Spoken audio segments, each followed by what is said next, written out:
Hey everyone, we made it to the end of the year. I know we're cutting it a little close. God, I hope this video isn't late.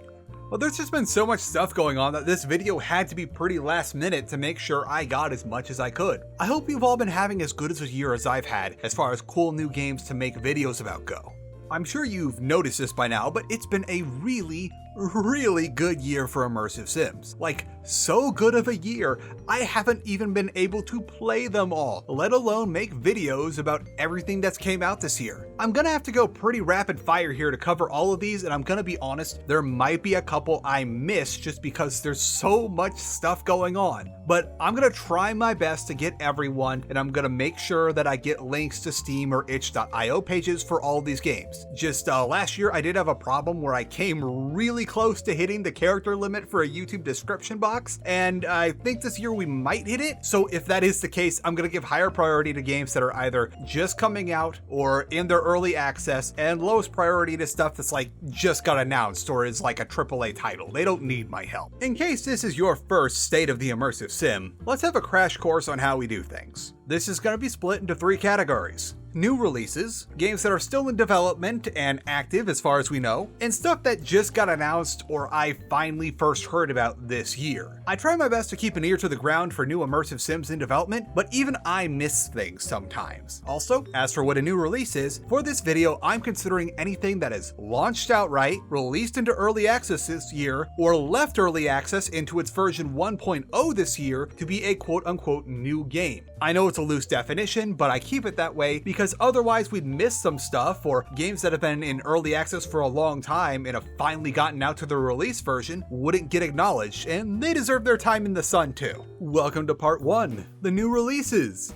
There are a lot! Yes, we've had some lows this year, but we've also had some really high highs. We had stuff I wasn't even expecting to be an Immersive Sim drop into this year, and I'm so happy those games turned out to be emergent and cool, and that we just got so much to choose from. Like, usually I have 1 or 2 new releases to go over, but this year we're doing great. First up is Shadows of Doubt, the detective sim. Shadows of Doubt dropped into early access in the beginning of this year, and boy was it a nice surprise. Shadows of Doubt is absolutely nailing the gumshoe experience with so much emergent gameplay from the sheer variety of tasks you're given and the sheer variety of ways those tasks can be done. This is also one of the best uses of procedural generation I've seen in a game, with how it's less about remixing the level slightly to keep the challenge endless like a roguelite would, but more about creating a unique city where a unique story will unfold. On that note, quite a bit has been added since I first made my video when the game just came out into early access, and even more is coming. I'm particularly excited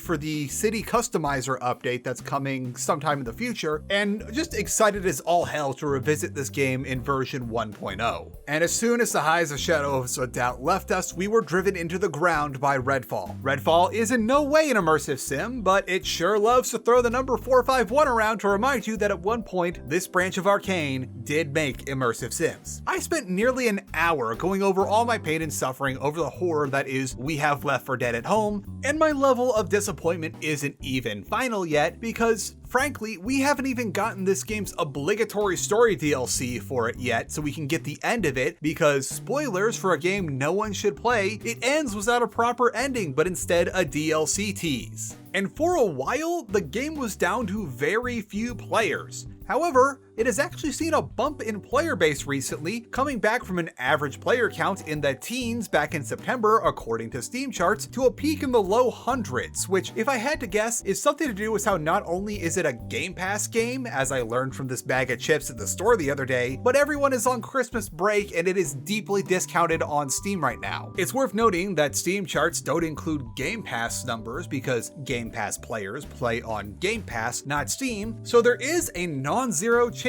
that Redfall has broken into 4 digits at some point during this holiday season. I don't think Redfall is going to be a story like No Man's Sky in the slightest though, and part of that comes from another thing you might have already heard, which is that 70% of Arkane staff that worked on Typhon left during Redfall's development. Yes, this could be partially from Colantonio leaving to form Wolfeye, but I don't think he took that many people with him. Heck, there are even rumors that the remaining staff were hoping Microsoft would take one look at the project and cancel it after acquiring them. Credit where it's due though, the remaining staff have been steadily patching the game, but there's no sign of those two heroes promised in the Bite Back edition or any new story editions that might explain what's beyond that door in the end sequence. Or an ending to this thing. Please just let it die. And now, on a much better turn as this quickly becomes an emotional roller coaster of releases, we finally got the System Shock remake, and it was a high caliber game. While I'd argue to say that it's not quite an immersive sim anymore because some things have been streamlined out of the game, such as being able to carefully choose what part of the screen and what direction you toss a throwable in, and how there are more limits on the jet shoes now, but it's all in all an extremely faithful and well executed retelling of one of the single most influential games ever. This also puts us one step closer to the System Shock 2 Enhanced Edition, which I am all about. There's been a few clips of that too since I last talked about it, which, man, when even was that? And as our highs get higher, we were blessed with the keynote of spooky games that embraces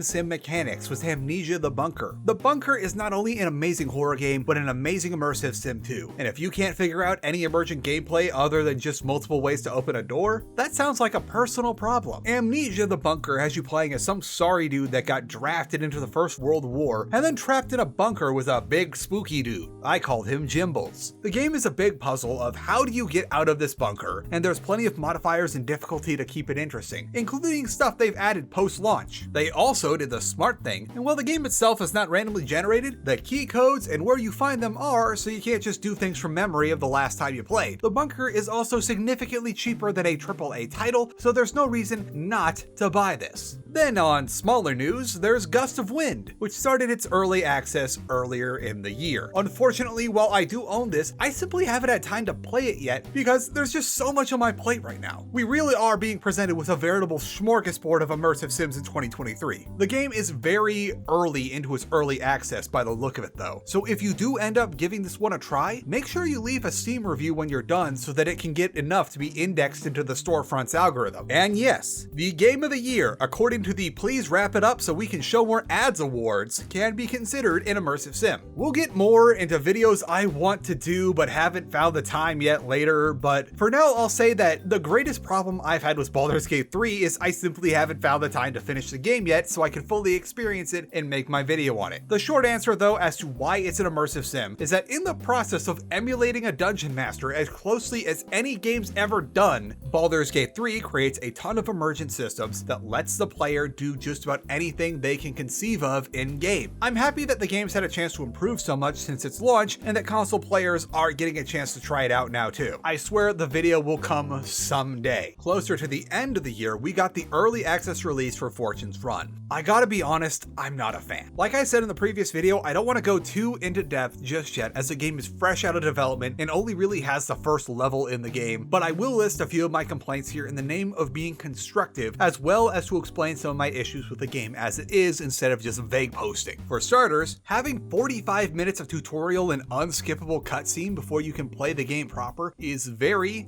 annoying if you ever want to jump back into the game after a break from it, or you accidentally ruin your save file because among the thousands of games I have played in my life, this is the only one that doesn't give me a confirmation that I'm about to overwrite a save and also has the save and load menus look fairly similar. Another thing that baffles me about design choices here is that the majority of the tutorial will not be relevant to what you're going to be doing immediately following in level 1. I base this on how you do a bunch of parkour and martial arts in a big open level where you cannot progress until you do a groan-worthy super punch, which you will never need to do again because if you somehow do decide to go unarmed combat only, you just left click until everyone falls down. Then, after a long series of cinematics, you're plopped into a level that's filled with closed-in hallways that aren't very conductive to parkour stuff, where everyone has guns, so you're gonna get steamrolled if you try that Fist of Fury crap. Then there's a lot of stuff that just brings whatever momentum the game has to a screaming halt, and had me audibly groaning at some point so loud, my wife ran into my office while I was playing because she thought I had somehow injured myself. As for the ImSim nature of this self-described ImSim, it feels like it learned what's supposed to go into an immersive sim through jokes first made by New Blood Twitter. There's a ton of references to Immersive Sims, including overtly citing the original Deus Ex, but they're just that, references. The game's first level is frankly unimaginative times with the things you need to do, with a couple things I found to be especially bad were the mandatory, if I had to learn how to code, the player does 2 segments, which make the hacking minigames, and a secondary objective that from the outset screams there could be a dozen ways to do this, but there's only one, and it's very easy to botch. Why can't I use my knives to cut all these plants down or start a fire with an explosive? And finally, while this is not so much a gameplay gripe, but more something I find to just be a bad look, don't talk shit or look down on people for playing different styles of shooters when your own game can be charitably described as intentionally antiquated and frankly rough. This is the exact same energy as when Duke Nukem Forever tried to talk shit on Halo, and it does you no favors. Believe it or not, this is a heavily truncated version of my critiques of Fortune Run and hardly the tip of the iceberg. However, I am going to hold back the rest of my criticisms until at least one major gameplay update happens for the game and Team Fortune has had a chance to expand on and hopefully improve the game. Now let's finish the releases on a high note. At the beginning of this merry month, we finally got the final release of Blood West. It's like Thief with guns and yeehaws. It's great, I love it. I'm so happy that this came out and that my video was well received, because that means that more of you got a chance to take a look at it and give it a try. I'll TLDR the video for those of you that haven't seen it yet and say it's a sneaky shooter that you should totally try out. Also, some have told me it's quite the challenge, but I think I'm just wired different because while I can't do all that twitchy movement shooter stuff, I excel at sneaking around and deleting monsters from 100 yards out. Now let's go over some stuff that we've already heard about in the past but are still in development. This might be a little low over the place as there's some stuff that's had big meaningful milestones and some stuff that we've just been given assurances that the project is not abandonware. There's stuff in the middle too, like Fallen Aces, which while we haven't seen an early access launch or anything of the like, we still get a drip feed of progress from the developer's Twitter. An event that's going to heavily influence some of the games I do and don't talk about here is an update on something I talked about last year. The company known as Embracer Group ran around acquiring game studios en masse. They attempted to arrange a deal with the Saudi Arabian government to have them buy a large stake of the company. That deal completely fell through, and now Embracer Group is scrambling. A lot of people from newly acquired companies have been laid off, including Immersive Sim developers. I don't know what this means for some of the games we've covered in the past, but mass layoffs are never good. To start on a better note, Gloomwood is coming along just fine, and quite a bit of stuff has been added into it since the early access launch, including a major update that just went live a few days ago. I'm not sure if this is going to be done by the end of 2024, but frankly, I'm unconcerned because I'm still behind on this year's Immersive Sims. I don't even have time to think of next year's. If you haven't played this since launch, it might be worth your time to pick it up and try again. And now for a game I cannot say right, and at this point, I can't be bothered to say it right. Peripeteia. Peri initially was slated to come out this year, if I remember right, but it's gonna take some more time by the looks of it. To make up for this, Ninth Exodus has released an entirely new demo for the game, and I hate to say it, but it feels like a big step in the wrong direction. The new Peri demo lacks a lot of basic structure or reason to explore the world like the old one had. The best way I can describe it is that it feels extremely similar to the first time you tried to play I Divine Cybermancy, and not in a good way, and not the first time that you gritted your teeth and got through the thing so you could properly experience it, but that time years before that when you started the game up, got through the intro, and then spent half an hour wandering around IHQ and turning the game off because you just couldn't figure out where to go and what to do. The newest version of Peri is filled with mostly big empty areas that don't feel like levels, and not in a good way like it's a real place, but in a bad way like it's a map made out of big debug rooms meant for testing collision or something. I don't know, I'm not exactly a dev. I spent an hour in the new demo, which was 5 minutes of inciting event and background stuff, 50 minutes of aimlessly wandering around the map, and 5 minutes of kind of blah firefights. That's another thing I have against this map design is that big open spaces don't make for exciting shootouts. What perplexes me is that Peri really nailed the big empty level that was fun to explore in the previous demo, and frankly, if you still have access to that one, I'd suggest playing that over the new demo. Here's to hoping that the final product is much more like the previous one, and I'm sure that Ninth Exodus will pull through. And now for something a little more positive. We finally have some actual news about VTMB2.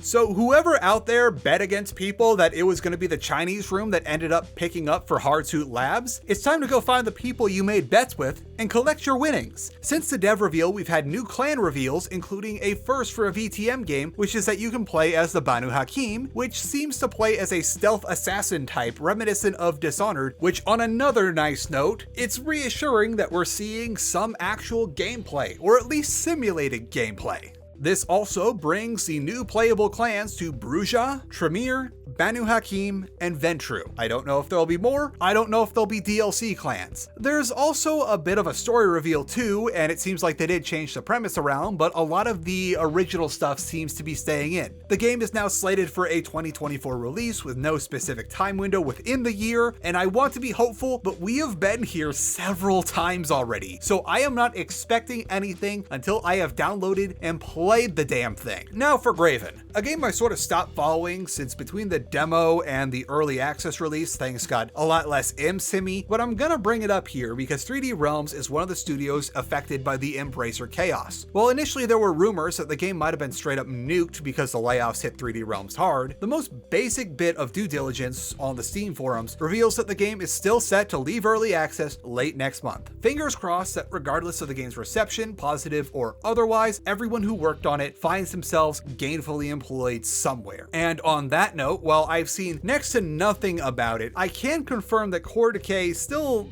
seems to be in development. I know this isn't much, but it's good for at least so far because the Embracer debacle hasn't seemed to overtly have shafted smaller production Sims yet, although they have hurt the devs right now. And I'd love to see more of Core Decay sometime soon, as it's been on my wish list for literal years now. Now for another upcomer that's a little out there, NEET. NEET is, well, you're just gonna have to play the demo to see. There's no estimated release date yet or anything of the like, including like a roadmap, but I am excited to see what NEET Dev is gonna do with this premise. And then there's Streets of Rogue 2. Just like in the tier list, expect it next year and expect more MSim than the first game. I'm also happy to see something that isn't just going to be in perpetual early access. It's been more the same with SCP Fragmented Minds. If I remember correctly from the last roundup, while there were plans for the game to be out in some extent this year, if I had $1 for every time an indie or small production immersive sim dev underestimated how long it was going to take to get to a point that their game could be released, early access or otherwise, I'd be able to review Ships in Star Citizen, which frankly, even if I did have the money, I don't really want to do. Just to make sure we're not being overly repetitive here, the fact pattern is roughly the same for the last two still in development MSims I've got for you, Monomyth and Neverlooted Dungeon. There's plenty of updates to prove that work is still being done, but not a whole lot the average player can install and play just yet. Oh yeah, and we know literally nothing about Ken Levine's Judas since it was revealed a year ago. I'm gonna call it now and say that this one's going to be played as close to the chest as possible for as long as possible until 2K forces Levine to release it regardless of state of finish or whatever, and it'll be weird and we'll get like a million what could have been video essays about it over the course of the decade following its release in maybe 2025. Also, I see Levine announcing his retirement after Judas regardless of its reception. It's just a guess at this point, but the man's been working in games for a very long time. And this is an industry where people sometimes have their careers measured in a matter of months. And now for all the new stuff we got this year. Some of these are going to be pretty familiar to you if you follow my videos closely, but there are some new announcements that I just didn't have time for or are very, very new. There's a reason why this is being cut so close to the end of the year. First up is a game that you helped get funded, Corpus EDAX. Corpus EDAX is a game where everything is a potential melee weapon and you are only limited by your craving for violence. Since getting funded, Luis has been steadily working on it and has even updated the demo too. I don't think we're going to be seeing too much of Corpus EDAX in the near future, as there's still a lot of work to do. Games take time. And here's another one you helped get funded, Sorceress. Sorceress made its Kickstarter goal and even a stretch goal just in the nick of time. I've already seen a few screenshots of the promised guns, and in other YouTuber-related news, Iron Pineapple featured Sorceress, and according to Wababoy, the dev, they got like 4,000 new wish lists from that video. You'd love to see it. I really hope he can get some Slacker backers, or at the very least have like a big crowd waiting to purchase the game when it gets into day one release, be it 1.0 or early access. I've never really done a Kickstarter, so I don't know how Slacker backers work or if they're even a thing for Sorceress. Again, this is another one we're not going to see for another couple years because games take time. And now for something I think is mainly new to me, but still an up-and-coming game I'm hoping to see more from soon. Ad Infernum. It's basically a gas station hell simulator by the store page is telling, and while the release date says 2023, I'm not sure it's gonna make that deadline. Happens all the time, and I'm more lenient here since there was never a promise date or anything like that, and they're not soliciting pre-orders, so it hasn't even started the 3 strikes rule yet. I'm not sure how to call this one yet, as I don't know when it's gonna come out, but I'll tell you when I know more about it. Something with a bit more of a concrete window for its release is Imprisoned Hyperion 2. The previous game has been something I've been meaning to make a video about for a while now. Sometimes that's life though, you got so much cool stuff to do that by the time you're finally getting around to a game, the sequel's about to come out. Imprisoned Hyperion 2 is slated to come out in the first quarter of 2024, and hopefully I'm gonna find time for it. It's nothing against the game or the previous game, it's literally just a matter of there are so many stinking games I gotta do, which is a great problem to have. Another newcomer that's still in its infancy of development, or at least too early to be giving a full release window, is Fathom, which self-describes as an oceanic survival game, which while isn't explicitly presenting itself as an immersive sim, runs in the same circles as other MSim devs, and if it's not, I'll give it a shout out anyway. Oh yeah, and speaking of undersea stuff, I'm so sorry, but I totally spaced on this one for the new releases, but a game that came into early access called Cold Death released earlier this year, and that's another one that while it's not done yet, it's an early access, and if you'd like, you can go play it now. This is what I'm talking about. Like, I've reviewed this script and reviewed my outline a couple times before recording this, but even now it's like, wait, there's this one too, and this one. In this one, we have so many cool games coming out now and in the near future. And now for something a little more groovy.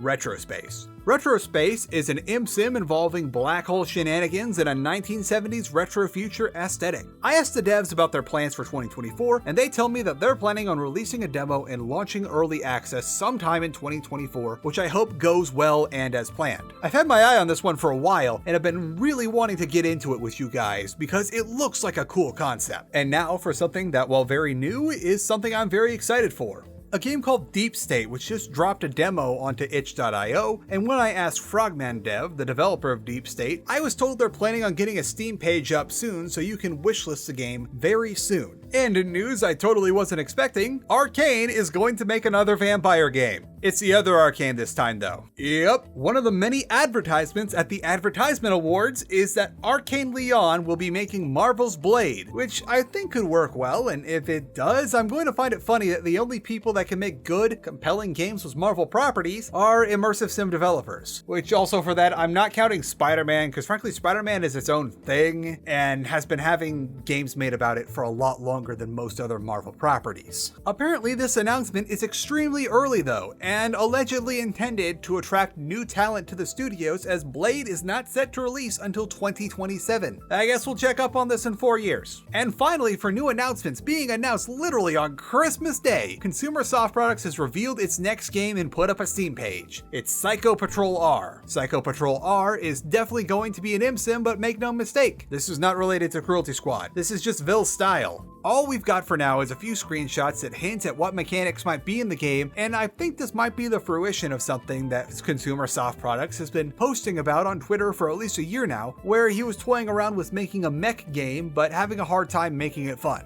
I guess it got figured out how to make it fun. There's no release date or anything of the like just yet, and I honestly don't know what to expect here, as Cruelty Squad basically came out of nowhere, so there's not much precedent. So if it wasn't clear by how long it took me to briefly go over all the games we have to look forward to this year and in the future, to the point that I didn't even bother to include a development hell section in this video, because why be sad about System Shock 3 when I can be happy about Sorceress and Deep State? It was a very, very good year. year for Immersive Sims, and the future is looking bright. I don't want to call it too soon, but I think that we're finally at the point that we were supposed to be before 2020 went to hell. As I have said a couple times now, there have been so many games that I could not cover, let alone play them all this year within the niche of Immersive Sims. And to help you guys out, if you want to find all the Immersive Sims and people that do stuff about them, while he's not on YouTube yet, I have convinced Sinoware to finally get stuff to make videos, but in the meantime, he runs the Immersive Sim Discovery Queue, which is an amazing blog, which I myself personally use to make sure that I am aware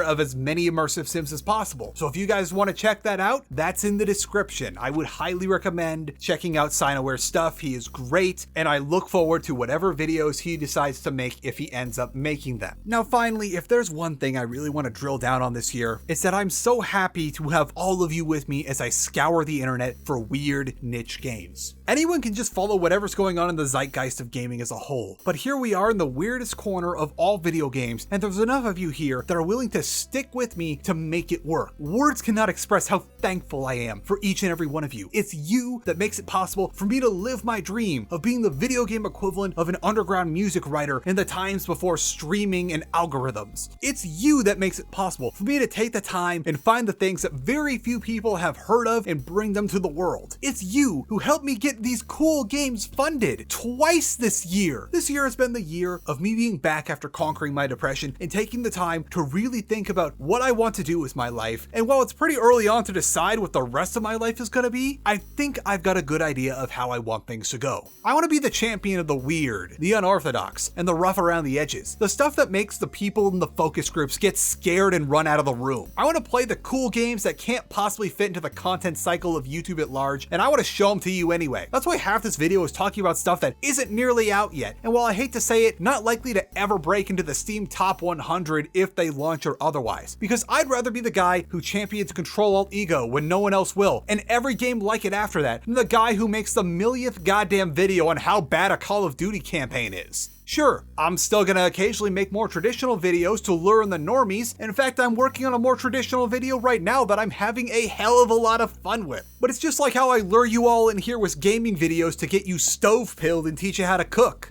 But stuff like making normal videos only happens when I feel a genuine passion for what I'm doing, and not because I need to shovel more content into the ether because algorithm. Because fuck content. Fuck everything about the content cycle. If I make videos on a regular basis, that's only because there's too much stuff and I have to haul ass to make time for everyone, so I go fast. To hell with making things that a typical viewer might want to see, or however they're phrasing it on the analytics page I don't look at. Because I know none of you are typical viewers. I will not be consumed by the machine that grinds up people's hopes, aspirations, and all the things that make me, and turns it into gray sludge known as content. Art is sacred, even if it's abhorrent, even if it's shit. The push to turn everything into content is a push to separate the soul from man, if only to buy an executive another fucking yacht, and it's all at your expense. Content is the CEO turning the closest thing to Americana folklore into an endless sludge factory meant to pad out the library of some streaming service. It's a thing that exists only because someone whose soul got erased by staring at a spreadsheet for too long says it needs to exist to fit a quota, which only exists to hit a projected goal that was set by someone who has never felt an ounce of wonder when they look up in the heavens, but instead sees all things by how much return on investment can be wrung out of their corpse. This place was once filled to the brim with those that might retch at the very notion of content, but the truth of the matter is now the so-called content mills outnumber even the content creators, and those of us who refuse content are a rare breed, arguably even defective models according to those that would dictate what is good YouTube from up high. That doesn't have to be the death knell of expression in the digital age though. We can still stick it to the brand representatives with their overly toothy smiles and speaking in nothing but LinkedIn babble by just not giving a shit about brand vision or even the concept of a personal brand, and instead striving to make what we're passionate about with no regard for analytics or a growth strategy. And if any of this insane raving sounds like something you want to get behind, I've always got that Patreon if you want to kick a few bucks my way to support what I'm doing, or just stick it to every clown making that stupid fucking face in every thumbnail. Or don't, because it's not a requirement, and to enjoy these videos, you owe me nothing. They are there for you to enjoy regardless because I enjoy making them. You all have been so kind to help me do what I want to do, and I want to encourage you to do the same for yourself. I am proof that one person can make it work, that you don't need writers and editors and people to do your audio compression and make your thumbnails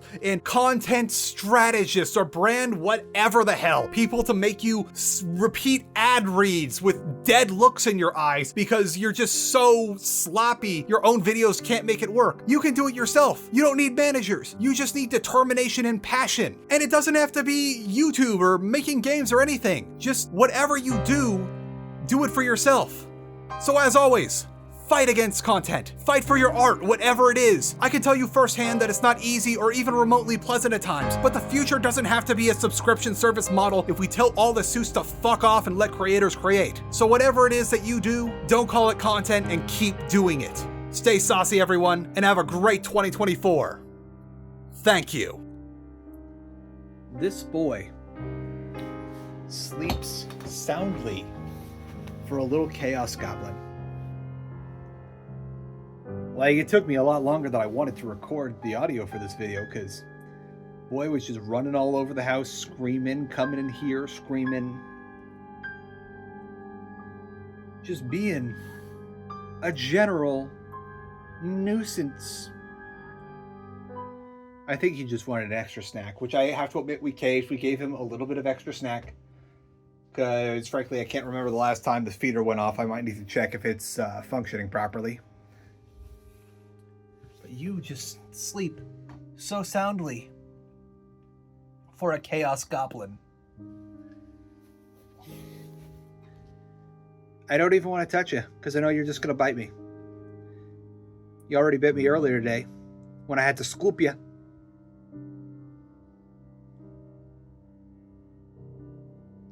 At least he hasn't stolen my chair today.